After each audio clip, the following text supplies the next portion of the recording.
all your photo, video, and voiceover needs, check out the fine folks at Blueberry Productions.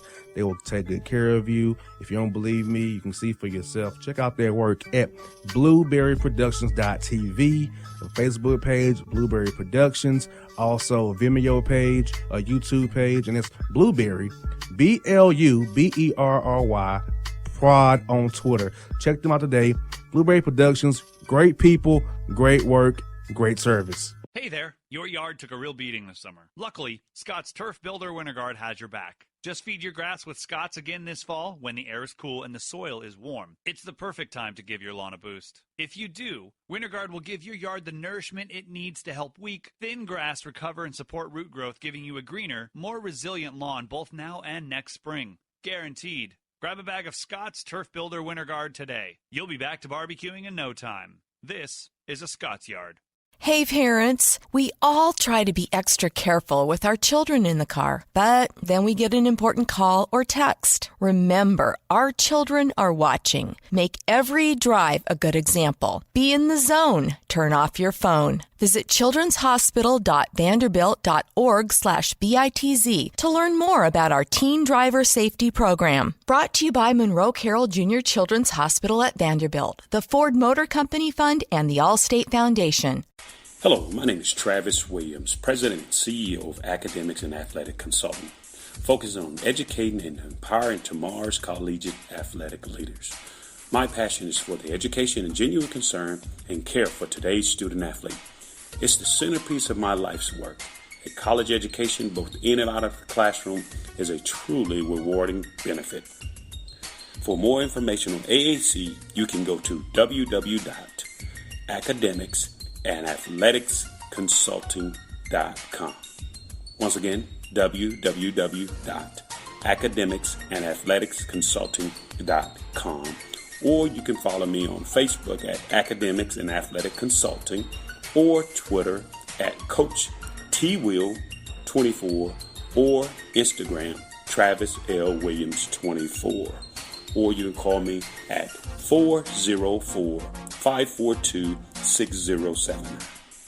Once again, AAC is very proud to partner with J.R. McHenry of the Bossman Radio Show, covering sports and entertainment across the country.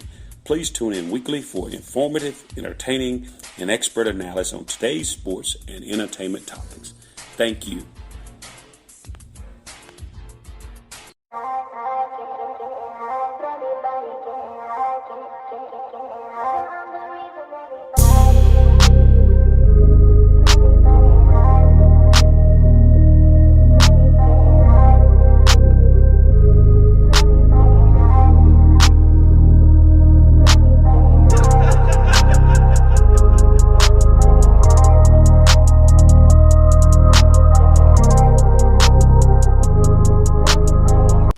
Bossman Show, talking some Lakers hoops with Trevor Lane, senior writer for Lakers Nation. Trevor, what's good out there on the West Coast, man? Man, things are going well out here. It's the calm before the storm right now. The season's starting up in a few weeks. Can't wait for it, but at the same time, trying to enjoy these last few weeks of basketball-free life till the madness begins. I hear that. Same here, brother. I'm kind of upset with the NBA, Trevor. They put the Hawks on a back-to-back Clippers and Lakers, so I don't get one trip there like this year. I hate that, man. They screwed me. I wanted 2 trips, not just one. That's suddenly a tough trip. I mean, the last few years, it hasn't been too bad. You've had the Clippers were good and the Lakers were bad, and before that, it was vice versa. But now, man, teams coming into L.A., if you've got a back-to-back, that's 2 tough games in a row. Tough spot to be in, especially with L.A.'s nightlife. Got to hope the team's not going out too late or anything in Los Angeles. Well, with the Hawk players, I know they're going out no matter what, win or lose. They going out. Yes, indeed. But Trevor, speaking of a former Atlanta Hawk, Dwight Howard, he signed with Lakers on a 1-year non-guaranteed deal. DeMarcus Cousins went out with a torn ACL. So, how do you feel about Dwight Howard coming to the Lakers for a second run here with LeBron and the guys here?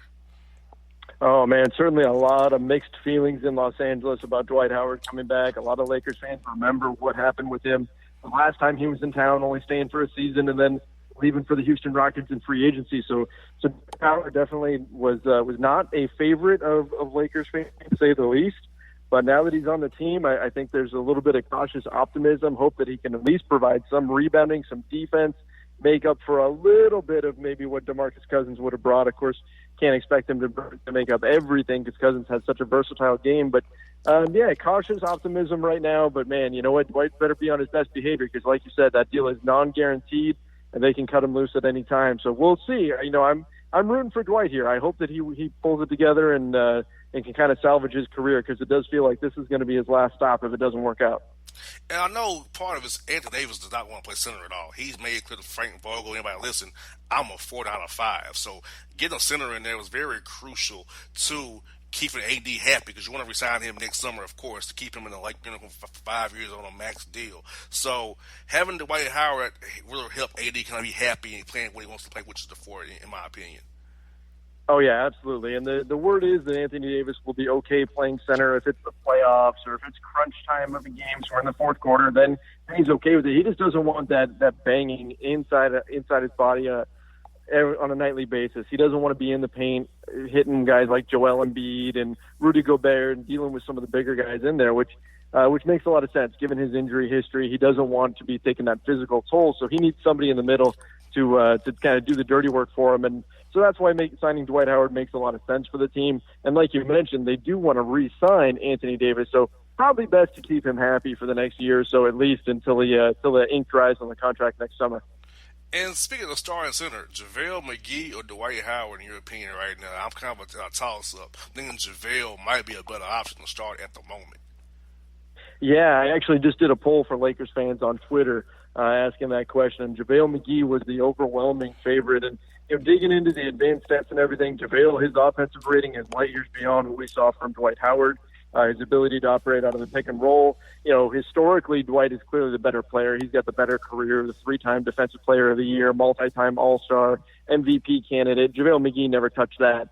But right now, in 2019, I do think JaVale is probably the better player. He's actually even the better rim protector right now, statistically. So I think he ultimately gets the nod, which is going to be a great test for Dwight Howard to see how committed he is to really doing whatever it takes to make the team, even if that means coming off the bench. I think we'll find out real quick if he's got his mind right.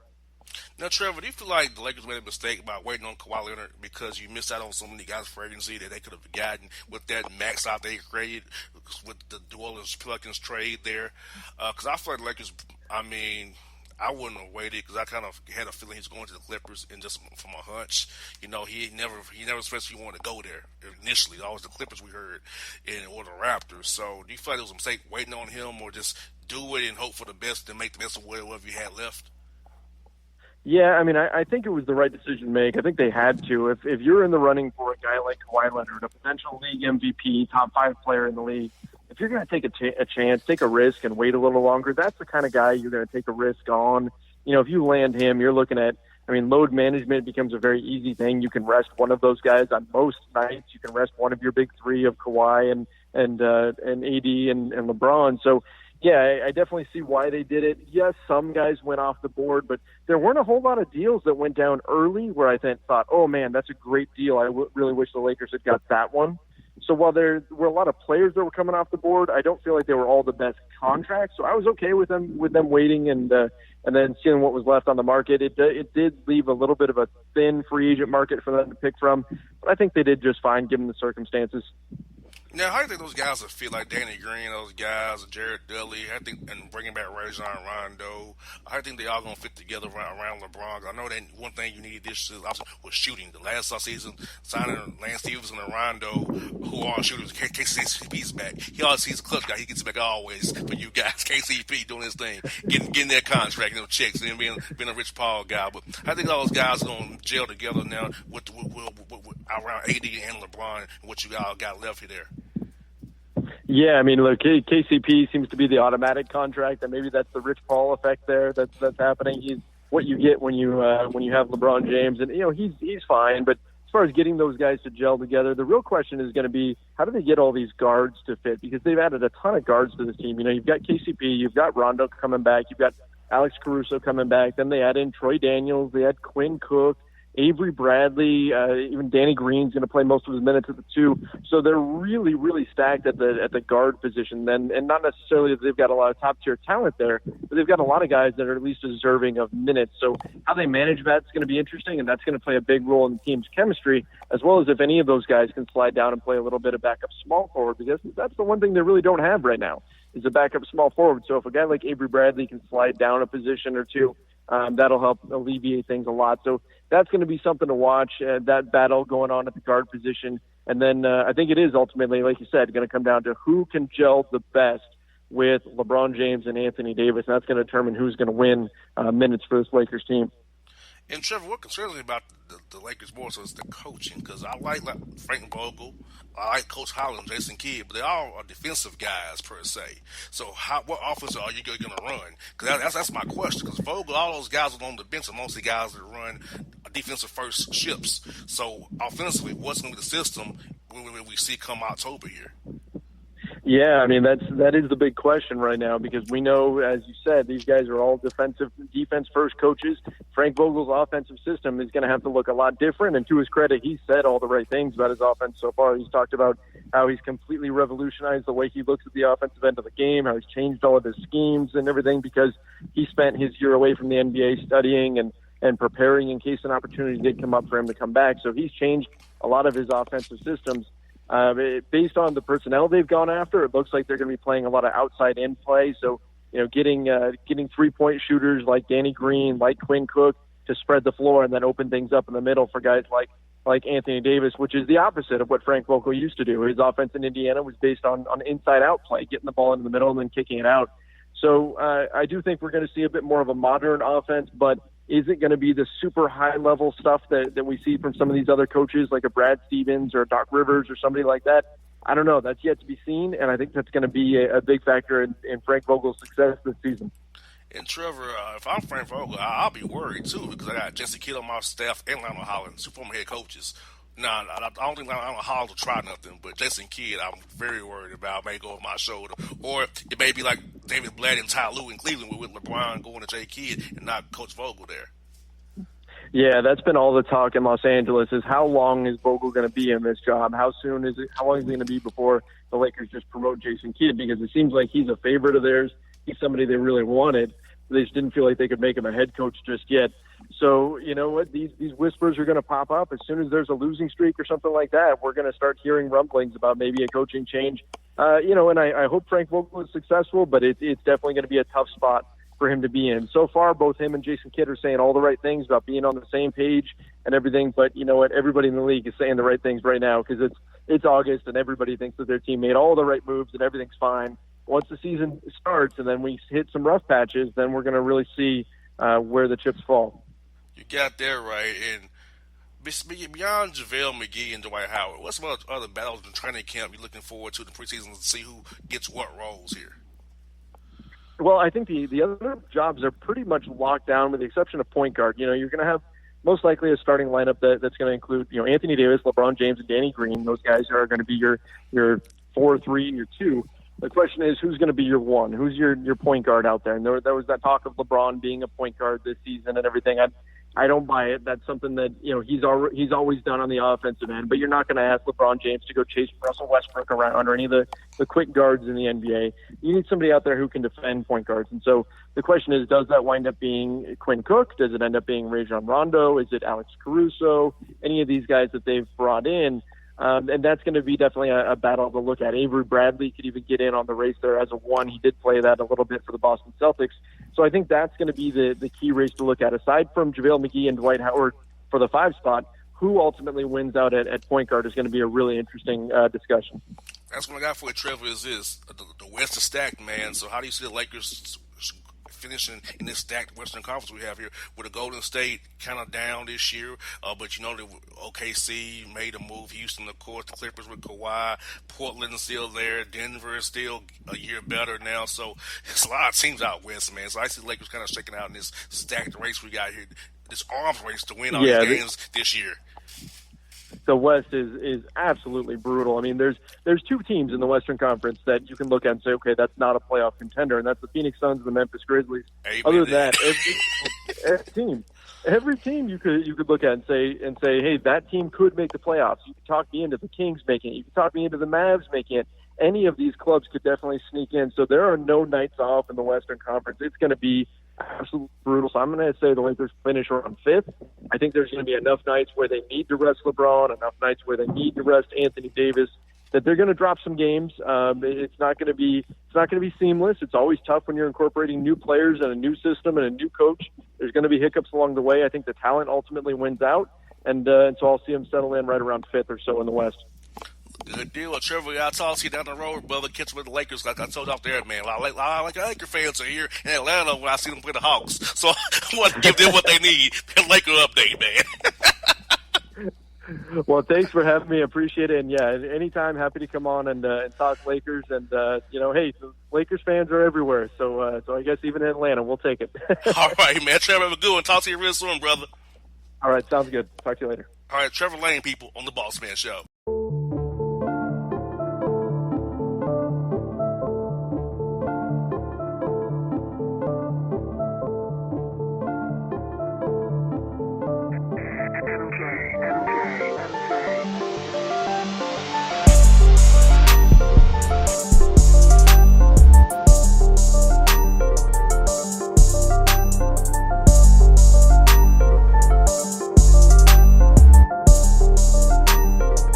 Hip-hop fans, I got a great album for you.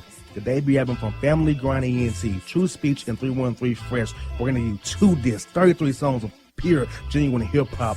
Album is available on iTunes, Amazon, Google Play, illstreetrex.com, and streaming live right now on Rhapsody, Beats Music, Spotify, Xbox Music, Slacker Radio, and SoundCloud. Check them out today, True Speech and 313 Fresh, Family Grind ENT. Believe in it, get it. A gorgeous tan from Suntan City gives you an inner glow that relights the fire when you run into your first crush. Vicky, who was that? An old boyfriend. Lucky you just tanned at Suntan City. Lucky he's single. We're doing lunch tomorrow. Won't be single for long then. During Tour of the City, try all 5 tans, including spray tan, for just $4.99. Restrictions may apply. Click to buy now. Suntan City, let yourself shine. When you're a teen, you finally get to make some of your own decisions. Who are you going to hang out with? What do you want to be? Are you going to glance at that text while driving? Remember, a split second is all it takes for something tragic to happen. Be in the zone. Turn off your phone. Visit childrenshospital.vanderbilt.org/BITZ to learn more about our teen driver safety program. Brought to you by the Monroe Carroll Jr. Children's Hospital at Vanderbilt, the Ford Motor Company Fund, and the Allstate Foundation. It's maybe the night that my dreams might let me know. All the stars are closer. All the stars are closer. Tell me what you gonna do to me. Confrontation ain't nothing new to me. You could bring a bullet, bring a sword, bring a morgue, but you can't bring the truth to me. Alexa, play Kendrick Lamar and SZA. Okay. Maybe the night that my dreams might let me know. All the stars are closer. With Amazon Music, a voice is all you need. Get tens of millions of songs. Download the Amazon Music app today. Yeah, it's your man JC, the host with the most, baby, and it goes down each and every Saturday night right here in the city of Memphis. That's right, y'all. It goes down at Clicks Sports Bar Memphis, baby. 3705 Malco Way, Memphis, Tennessee, 38125. Come out and join us, the Three Kings, each and every Saturday night for the livest karaoke in the city. Everybody gets in free till 10 p.m. Only $5 after. Great food. We got drink specials. We got all kind of games, man. We got the pool tables popping. Whatever you want, we got you, man. Come on out. Have a good time with us each and every Saturday night. That's Clicks Sports Bar, Memphis.